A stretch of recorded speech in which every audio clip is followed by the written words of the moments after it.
Okay, so now we're going to talk about the nuts and bolts of relationship marketing. That is the tactics used to build relationships with customers. So let's start with a short introduction. I call this portion Just the Facts, Ma'am, Just the Facts. It's based on Dragnet's Sergeant Joe Friday, who used to say that to women who would be at the crime scene and be completely flustered and be telling Joe all kinds of things. Joe would always say to to the lady, "Just the facts, ma'am, just the facts." So here are just the facts about relationship marketing.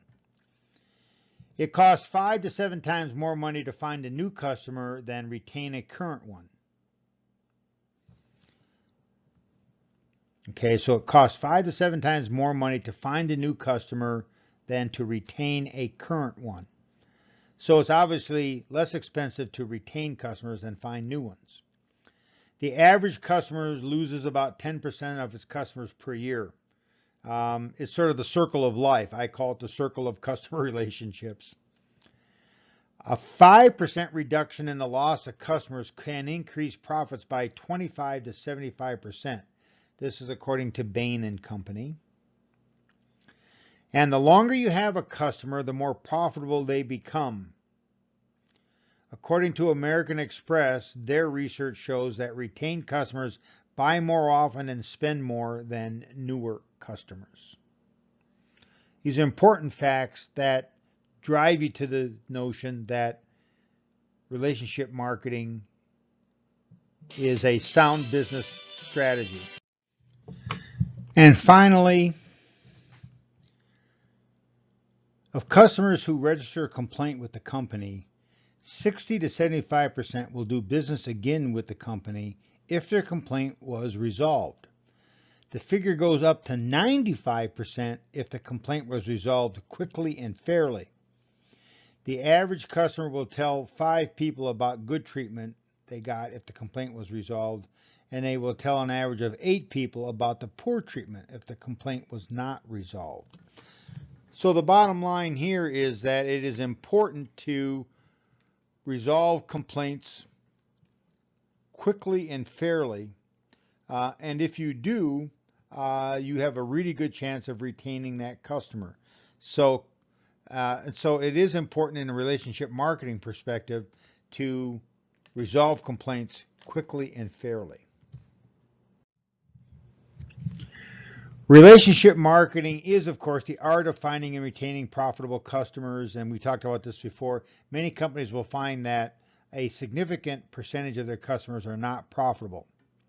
But the future of marketing is on building long-term relationships with their best customers. And relationship marketing is not just a business tool, it's a business philosophy based on the marketing concept. Once you adopt a relationship marketing mentality, your approach to doing business changes. Think about Harrah's when they went from being a traditional casino to having a database-driven rewards program that drives every single thing that they do. Now, of course, Caesars Entertainment. So identifying your best customers. To really be able to practice relationship marketing in a effective and efficient way, you have to be able to identify who your best customers are. And the problem is, if you don't have a database, it's hard to tell who your best customers really are. I want to tell you this little story about the Legacy Golf Course. I'm no longer a member at the Legacy Golf Course, but I used to be a full member over at the Legacy Golf Course. And they didn't really have a database, and they didn't have a rewards program, and they really couldn't tell who their best customers were. But at the Legacy Golf Course, there are a handful of people, golfers who I don't know if they're unemployed or if they work nights or what the situation is, but they hang out at the Legacy Golf Course nearly every day. One of them was a person that many of us affectionately referred to as Hobo Jack. Not me, but a different Jack. And Hobo Jack used to show up at the Legacy first thing in the morning, and he would be there all day long.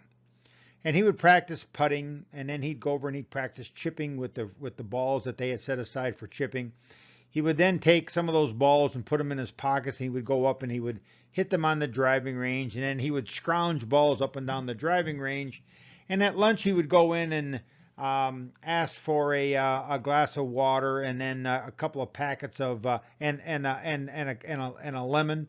And so then he would squeeze the lemon into the glass, add a little sugar, and have a glass of lemonade for lunch. He would then go out and wait for the high school kids to show up and beat the high school kids out of their lunch money with a putting competition. And then he would leave and go home. Once in a while, he would go out and play 9 holes if he could talk to the outside services people into letting him sneak on the course for free. And of course, when you would talk to people at the Legacy, they would say, "Oh, Hobo Jack's, he's a really good customer." And you would say, "Really? How's that?" And they say, "Well, he's here every day."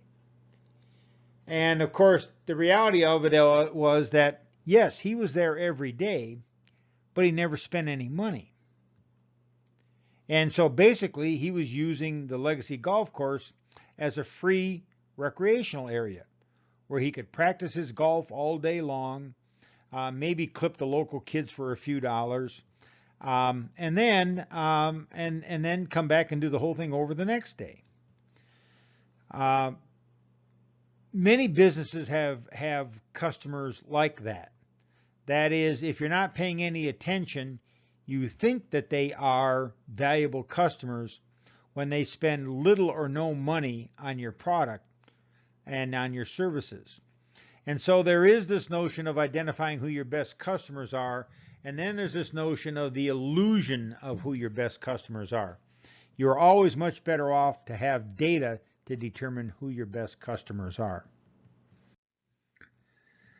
Well, of course, so the best way to do this is with a marketing database. And the idea behind this is that you collect data on customers, and of course, the key aspect of that is individual level purchase data. You take that data, you turn it into information. You take that information, you turn it into knowledge by analyzing that information. You take that knowledge and you turn it into a data-driven marketing strategy to increase profits. So in summary, we'll be discussing how you use a marketing database to build relationships with your best customers and increase profits.